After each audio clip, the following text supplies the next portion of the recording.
കഴിച്ചപ്പോൾ നമ്മുടെ ഗെയിം തുടങ്ങി. ഉണ്ണി കട്ടൻ.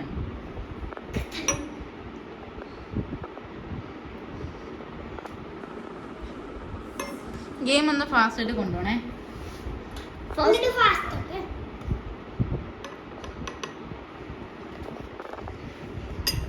പിന്നെ കേട്ടോ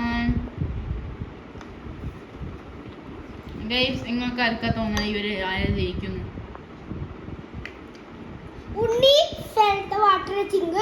അത് കണ്ടു, അത് ഞാനും കണ്ടു ഗൈസ്. അപ്പൊ ഉണ്ണി ലൂസ്. അപ്പൊ അയർന്ന ടാറ്റ തുടങ്ങിയുള്ള വീഡിയോനോട് ഉണ്ണി സെറ്റാ.